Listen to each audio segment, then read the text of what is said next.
Depois daquele react do Iron Master sobre o Carnitrix, pediram muito pra gente trazer um vídeo explicando sobre a origem e a história desse Carnitrix. Outro detalhe também que eu não sabia e eu descobri lá nos comentários que vocês explicaram pra gente, é que esse Carnitrix, ele é uma fanfic, ele não é uma história oficial do Ben 10. Sim. Foi algo que inventaram e o bagulho, por fã. a galera curtiu e começou a desenvolver melhor a história, acredito eu. E existe meio que um universo alternativo de Ben 10 que tem vários Omnitrix diferentes, que tem esse Carnitrix, tem o Shaketrix também, que a gente vai reagir depois.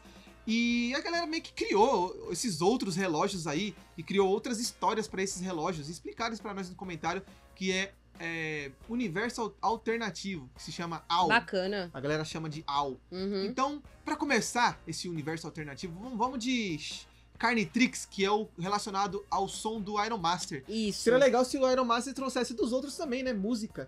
Eu acho que ele vai, a galera vai pedir. Isso, e aí ele farmasse até, mano, até a última gota. Então, assim, seria muito interessante. Vamos conferir. E esse daqui que a gente tá vendo é do canal Lukizig. Foi o canal que recomendaram também. Lukzing, sei lá como é que se chama. Lukzing. É. Lukzing. Pronto. Lucky. Vamos lá, 15 minutos de vídeo. Bora. Você provavelmente já deve ter visto, ou ao menos ouvido falar, sobre uma nova recente fanfic que vem ganhando popularidade na comunidade de Ben 10. Principalmente a brasileira e a espanhol, que é a AU de terror do Carnitrix. E pra quem não sabe, AU significa Alternative Universe, ou então universo alternativo. Na maioria das vezes, o termo é usado para se referir a fanfics de mundos alternativos como essa do Carnitrix. E é sobre ele que nós iremos falar no vídeo de hoje. Hey galera, fala aí, aqui é o Lucky, sejam bem-vindos a mais um vídeo. Bom rapaziada, no vídeo de hoje vamos ver aqui tudo sobre a fanfic do Carnitrix. Então já vai deixando seu like, se inscreva no canal, ativa o sininho e também me siga aí no Instagram e no TikTok que vai estar aqui na descrição. Então é isso e bora pro vídeo. E bom rapaziada, para quem não conhece essa história dessa AU, não precisa se preocupar porque eu vou resumir o que aconteceu na história e os principais detalhes. Na história que foi feita pelo usuário Canibal009 do TikTok, diz que o Carnitrix é uma versão defeituosa do Omnitrix, feita por um galvaniano, que tem o mesmo nome do Azimuth, e também a mesma inteligência dele, só que um pouco inferior. Esse Azimuth lembrando que eu nunca vi Ben 10, todas as outras formas de vida do universo e tinha como objetivo escravizar todas elas. Algo um pouco similar à ideologia dos soberanos, só que bem mais drástico. E esse Azimuth criou o Carnitrix para ajudar ele nessa missão, só que como o relógio saiu defeituoso, o plano foi um fracasso. Frustrado, o Azimuth então acabou tirando sua própria vida. Eita, mas antes disso, ele enviou o Carnitrix para um planeta no qual ele acreditava que a espécie que habitava nele merecia sofrer e cair em desgraças. Essa espécie sendo a espécie humana e o planeta sendo obviamente a Terra, e como aqui evidentemente não temos coisas como o Omnitrix indo parar no braço do bem por ter confundido ele com o Vomax, ou então a cápsula sendo desviada pelo Ben esse relógio, fica evidente que o Ben encontrou o Carnitrix por puro acaso, ou então por puro azar. Nos é revelado na história de que o Carnitrix, diferente do Omnitrix, não transforma o usuário no ápice da espécie. Os aliens aqui não são o ápice, mas na verdade são a forma bestial e selvagem do alien. Uma forma segue apenas os próprios instintos, basicamente funcionando da mesma forma que o Nemetrix com seus poderes, só que bastante inferior e bem mais brutal. Nós também descobrimos que, diferente do Omnitrix original, o portador não tem controle sobre o relógio ou sobre suas transformações, com o Carnitrix transformando o usuário apenas quando detecta uma ameaça e selecionado a forma alienígena adequado para a ameaça. Enquanto alienígena, o portador não consegue controlar o corpo, que segue apenas seus instintos selvagens, embora a mente do Ben ainda fique consciente, assistindo tudo o que ele faz sem controle do corpo. Quando o Ben pega o Carnitrix, a gente notariamente pode ver que o relógio imediatamente faz a fusão com o DNA do Ben, coisa que a gente sabe que ocorre com o Omnitrix original, com isso sendo mencionado na série. Porém aqui, evidentemente, é um processo extremamente mais doloroso e brutal do que o normal. Afinal, o relógio, além de se ligar ao DNA do hospedeiro, ele controla quase que totalmente o seu corpo. Depois que o relógio se funde totalmente ao Ben, ele acaba se deparando com a Gwen, que por algum motivo o Carnitrix detecta como uma ameaça, e assim o relógio transforma o Ben no Chama, só que numa versão distorcida e macabra, e sem controle do corpo. Esse Chama acaba tirando a vida da Gwen com um ataque de fogo. Logo na sequência, o Vomax também aparece, esse no qual também é detectado pelo relógio como uma ameaça, e dessa vez o Carnitrix fez o Ben virar uma versão bestial do XLR8, que também acabou matando o Vomax quando ele colidiu com ele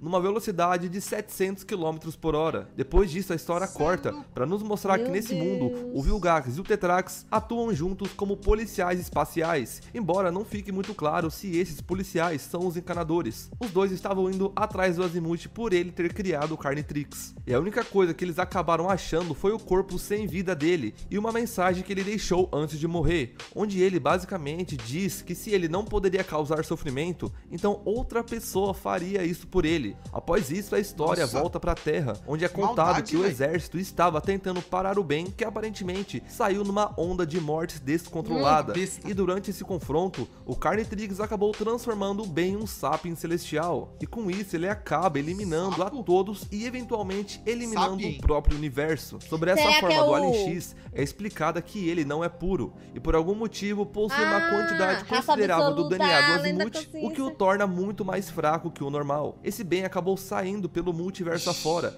causando mortes e destruição por cada mundo que ele passava. Eventualmente o Professor Paradoxo acabou reunindo aquele mesmo grupo de Bens que a gente viu no mini arco de Guerra Multiversal de Omniverse, que era formado pela Gwen 10, o Ben 23, o Ben Prime e o Ben 10.000, e também agora o Azimuth original que veio junto, para derrotar o Ben com o Carnitrix e parar os ataques dele a outros mundos. Mesmo os aliens dele sendo apenas bestiais e não ápice, o Carnitrix mudando de forma sem parar para defender o Ben acabou sendo um problema durante a batalha, ao ponto de que eventualmente o Carnitrix transformou o Ben no Alien X novamente, que usando seus poderes liberou uma onda de energia que derrubou todos os heróis ali, exceto o Ben 10.000, e devido à onda de energia, o Carnitrix acabou descarregando. O Ben do Carnitrix implorou pro Ben 10.000 não se aproximar, afinal com a aproximação dele isso faria com o Carnitrix reativar novamente. Nessa situação o Azimuth explicou pro Ben 10.000 que a única forma de vencer era atacando a distância enquanto o Carnitrix estava desativado. Sendo assim, o Ben 10.000 se transformou no Atômico X e com uma rajada de energia à distância desintegrou o braço do Ben Carnitrix, junto do próprio Carnitrix. O Azimuth conseguiu salvar a vida daquele Ben, e os Sapiens Celestiais reconstruíram o universo dele, e ao voltar para casa, esse Ben mesmo, com sendo o universo tendo sido restaurado, ele não conseguia viver normalmente devido aos sérios traumas de tudo que o Carnitrix o fez fazer. Afinal, mesmo que a Gwen e o Vomax tenham voltado à vida, a mente do Ben ainda lembrava do que ele fez. Essa perturbação na cabeça dele estava tão intensa que ele começou a ver os monstros aliens do Carnitrix em reflexos no espelho, e ainda conseguia sentir o relógio grudado no seu pulso e falando com ele, mesmo que ele não estivesse de fato lá. De tempos em tempos, o Professor Paradoxo visitava aquele universo para garantir que tudo estava bem. Em um desses dias, o Ben pediu ajuda para o Paradoxo. Ele disse a ele que não conseguia mais suportar os seus traumas e também as perturbações. Pensando numa solução, o Paradoxo disse ao Ben que ele poderia voltar no passado e impedir o Ben de pegar o Carnitrix, porém essa ação acabaria apagando aquele Ben da existência, afinal teria existido. Mas o Ben aceitou de toda forma, afinal era exatamente isso que ele precisava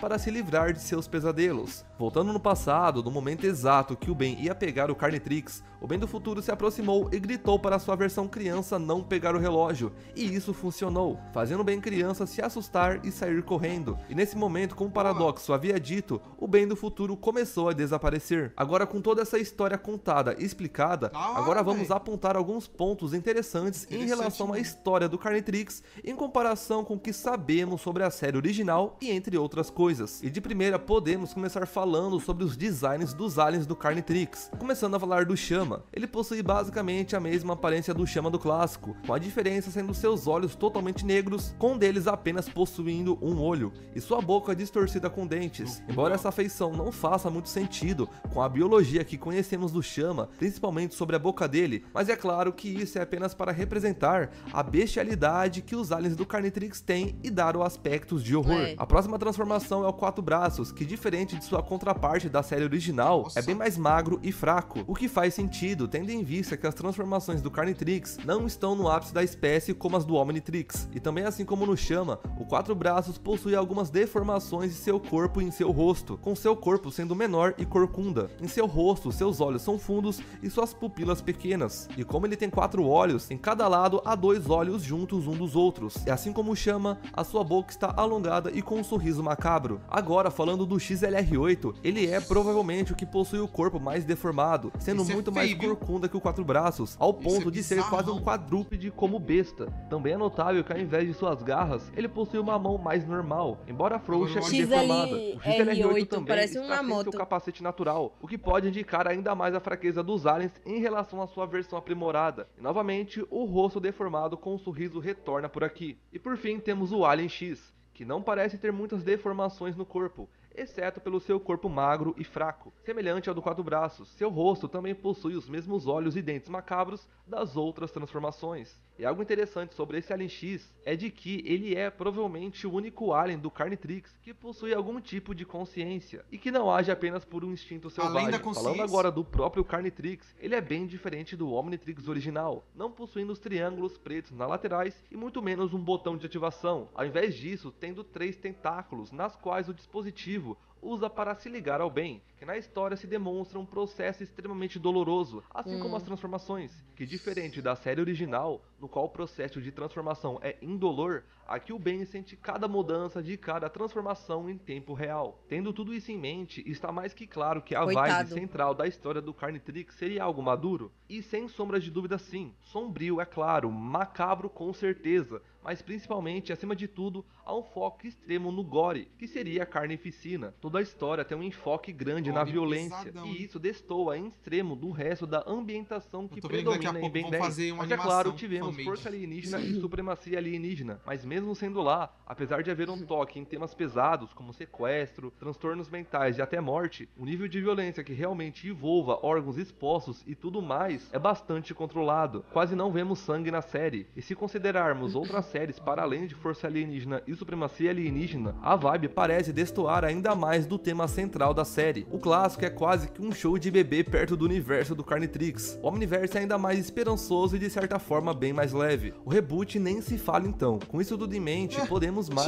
ter certeza de que o Carnitrix e seu universo ao redor são algo inovador e Ben 10, que praticamente não vemos nas mídias canônicas e oficiais. Remetendo a essa ideia de algo mais maduro, podemos puxar o rap do bem malvado feito pelo Tom, o Papyrus da Batata. Não temos muitas informações precisas sobre o bem malvado, então foi preciso imaginar muito. Nesse universo criado para o rap, algo similar acontece. O Ben mata a própria família após colocar as mãos no relógio, ou melhor, o relógio no punho. E essa semelhança é uma curiosidade interessante ao se apontar entre as duas histórias. Mas então surge uma dúvida cruel. Tem alguma possibilidade do Carnitrix existir no multiverso de Ben 10? E vamos ser diretos, no universo Prime isso é praticamente impossível, já que lá é explicitamente dito que o Omnitrix é um dispositivo de paz, feito com os aliens sapientes que são o ápice da espécie, e o Ben é uma pessoa que, apesar de muitas vezes arrogante e prepotente, tem um coração de ouro. O Carnitrix ser canônico para a realidade Prime é quase impossível, mas no multiverso em si as coisas são bem mais complexas. E de antemão é preciso novamente relembrar que as HQs e videogames são canônicos no multiverso Ben 10, e isso por 3 motivos principais. O final do jogo Ben 10 Vilgax Attacks para Nintendo DS é mencionado no episódio Ben 10.000 Retorna, como sendo um mundo alternativo que o Professor Paradoxo conhece. Como a Gwen adivinhou, as realidades são feitas de versões paralelas da história que nós conhecemos.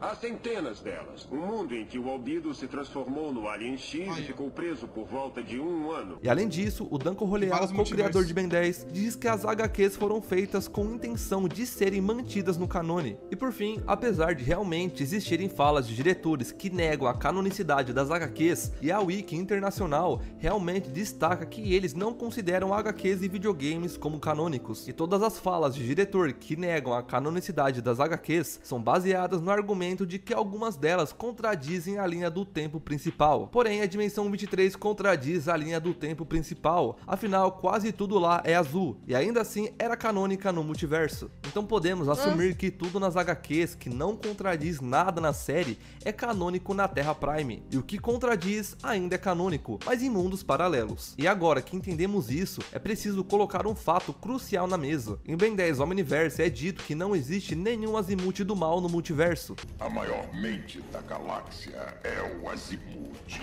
Mas não importa em qual dimensão ou linha do tempo, ele é sempre esperto demais para ser mau. E é possível argumentar que o Galvaniano maligno do universo do Carnitrix não é o Azimuth de fato, e sim alguém que tomou seu nome, mas isso provavelmente só foi feito para evitar furos. Ainda assim, a não existência de um Azimuth maligno poderia ser alterada, afinal, os próprios diretores não concordam entre si, como na ocasião onde o Dan Corleal, que falou que o episódio de Edorium até a eternidade e o episódio Adeus Já Vai Tarde se passam numa linha do tempo alternativa, e o Derek J. White, diretor de artes de Ben 10 Omniverse, discordou fortemente dessa afirmação. Assim sendo, é sempre possível que um diretor desfaça algo que o outro fez. Também podemos argumentar que, de certo modo, o Azimuth já tem algumas falhas na série original que diminuem seu grau de moralidade. Ele é egoísta várias vezes, diminui e menospreza os seres humanos, e chega até ser hipócrita em alguns momentos, como quando ele menosprezou o Super Omnitrix e elogiou sua versão recriada em Omniverse, que tem ainda menos funções. Ainda assim, ele não pode ser considerado como maligno na linha do tempo Prime, afinal, ser alguém com falhas não implica ser maligno ou perverso. Daí podemos até puxar uma diferença entre vilões que são realmente puro mal, como Vilgax, que mata e causa caos porque é seu instinto natural de vilões traumatizados, com passados tristes, como é o caso da maioria dos vilões hoje em dia, incluindo o Dr. Animal e o Albedo. Então se conclui que realmente a única maneira do Carnitrix ser canônico no multiverso seria com retcon por parte de uma equipe nova em Ben 10. E para finalizar esse vídeo, vamos apenas destacar uma diferença entre a história do Carnitrix e outra história de terror feitas por fãs sobre Ben 10. E a história na qual eu me refiro é a do curta animada Ben 10 La Maldición del Omnitrix, ou traduzido do espanhol Ben 10 A Maldição do Omnitrix, feita pelo canal do YouTube Satan Orbs. A história dessa curta foi publicada há 8 meses atrás, e algumas vezes foi referenciada como algo envolvendo o Carnitrix, porém duas histórias não possuem nenhum tipo de conexão, possivelmente há inspirações, mas as conexões param por aí, pois são histórias e universos de horror diferentes e também distintos. Cara, muito bom. Apesar de eu não saber nada além do que eu ouvi nas músicas, e olha que eu nem lembro tudo das músicas, tá? Eu entendi tudo que o cara explicou aqui, ele explicou muito bem para as pessoas leigas que não entendem muito do universo de Ben 10, isso